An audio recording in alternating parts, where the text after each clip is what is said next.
everyone! Welcome back again to my YouTube channel. So, for today's vlog, panibagong loan application po yung ating pag-uusapan, which is successful po yung loan. Yes kung makikita mo dito guys. Important notice, 50,000 has successfully entered your account, can be paid in installments over 3 months, 3 to 12 months. The interest is very affordable starting from 0.03%.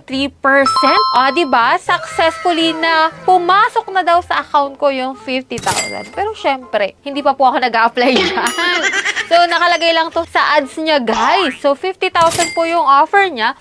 Tapos, 3 to 12 months ang bayaran. So, talagang maiengganyo ka sa gantong ads nila ha. 50,000 pesos, tapos 3 months to pay. Kahit ako guys, a-applyan ko to. Pero syempre, dahil hindi pa natin kabisado yung loan application na to at ngayon ko pa lang siya nakita talaga kasi sa Instagram ko po ito nakita. Yes, yung mga nag-i-Instagram dyan na mahilig dun umutang. Nako, worry ko nakita nyo na rin to. Pero syempre, wag nyo munang applyan ha. So, pero kinilik ko yung apply now para silipin siya para sa inyo. At ito yung nakalagay sa kanyang ads. Instant loan, super sulit up, major.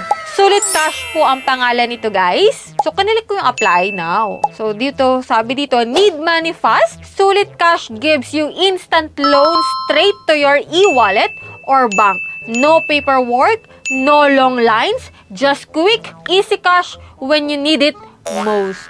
Diba? Ganda ng pa-ads nila dito kay Sulit Cash. Check natin kung masusulit ba nating mag-apply dito. At kung talagang 3 to 12 months to pay siya na may 50,000 loan offer. So, dito guys, nakalagay pa sa kanyang ads na why choose Sulit Cash? Bakit pa natin pipiliin si Sulit Cash? Kung mas marami naman dyang mas okay. Pero syempre, check muna natin kung bakit.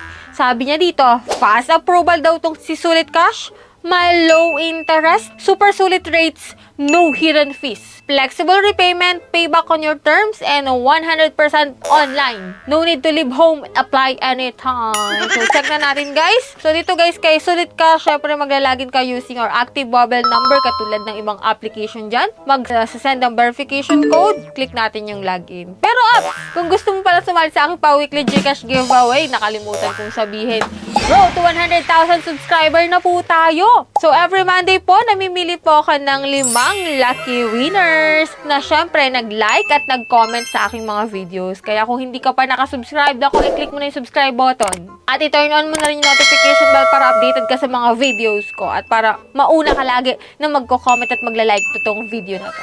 So, yan guys. Stay connected, stay active kasi may mga future giveaway tayo dyan guys. And so much for that. Tuloy na natin itong si Sulit Cash para malaman nyo kung 50,000 ba yung offer niya talaga at may 3 to 12 months to pay siya. So, if you're interested, keep watching.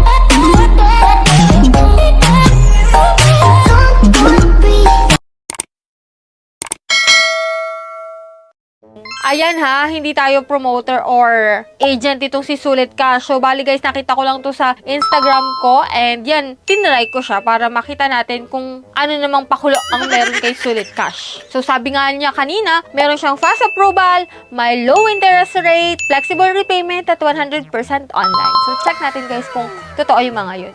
So, dito guys, syempre lagi na tayo kasi nakapaglagay na tayo ng number natin. And dito kay Sulit Cash, 80,000 yung ino-offer niya. Maximum loan amount na yun. So, pinaka-minimum po is 3,000. Hindi na tayo lugi. If ever man na 3,000 yung offer niya. So, meron daw siyang loan period dito na 120 to 360 days. So, daily interest rate na 0.02%.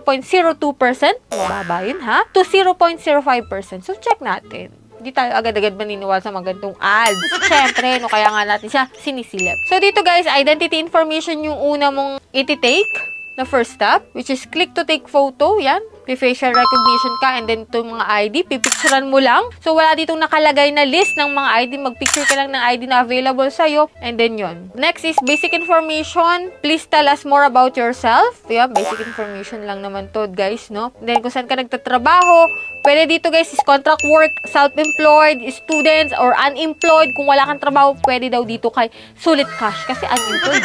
3 contact number po yung hinihingi nila. So, make sure mo pa rin kung sino ilalagay mo para at least hindi ka na mag-worry if ever man natawagan or i-text sila, guys. So, dito bank information, pwede po sa digital wallet, which is DCPay, Coins, GrabPay, GCash, Paymaya, Palawan Pay, Shopee, StarPay, Tayo Cash Inc., Cybitech Inc., USSC Money Services Inc., Banana Pay. Yan, yung mga pwedeng withdrawable account mo, guys. And after nun, add to home screen na. So, your order has been created. Add to home screen to increase approval chances to 99.99%. So, kapag inad mo daw to sa home screen mo, pwede kang ma-approve ka agad-agad. Fast track coupon, yan. Meron silang fast track coupon dito. So, under review yung ating application, pero wala pong pinakita na loan details. So, ingat kayo sa mga ganung application na kasi malay mo kinukuha lang pala yung information natin. Kasi walang nakalagay na loan details, guys. Hindi natin nakita. Nag-fill up lang po tayo ng ating mga information. Hayaan nyo na ako na mag-fill up ng mga information ko. At kayo is, nasa sa inyo na kung iiwas kayo dito or itatry nyo din. So, dito guys, nung binalikan ko si Sulit Cash, hindi ko na siya makita, guys. Kasi hindi ko po siya inad sa screen ko. Talaga. So, yan, hindi ko siya inad sa home screen ko. So, siguro, rejected ako. Kasi wala namang nag-chat sa akin, guys. Wala namang nag-text sa akin na approve yung aking loan application. So, yan lang, guys. Yung meron dito kay Sulit Cash, hindi ko alam kung sulit ba yung oras ko sa pag-apply dito kay Sulit Cash kasi wala din naman pala akong napala. Wala akong nakita. Kaya iwas kayo sa mga gantong loan application na nakikita nyo lang sa newsfeed nyo, sa TikTok, saan pa ba? Sa IG. Yan, iwas kayo guys sa mga ganyan. So, punta lang tayo guys sa mga loan application na tagang subok na ng mga nakakarami. So, that's it. Yan lang yung meron dito kay Sulit Cash na nakita ko sa aking IG. Iwas-iwas kayo sa mga loan application na kung saan-saan nyo lang nakiklik. Malay nyo, ano na pala yan? Mahak yung account nyo, no? Nako, delikado. So, sa mga may katanungan pa dyan sa mga loan application, kindly comment lang po dyan sa comment section para at least masagot ko yung mga katanungan nyo. And if ever man may i-recommend kayo na ating i-review ng mga loan application, welcome po kayo, guys. And for those na hindi pa dyan nakasubscribe sa aking YouTube channel, kindly click the subscribe button. Turn on the notification bell para updated ka sa ganitong usapan and sa mga future vlogs pa natin. So, that's it. Bye-bye na muna for now, guys. See you on my next vlog.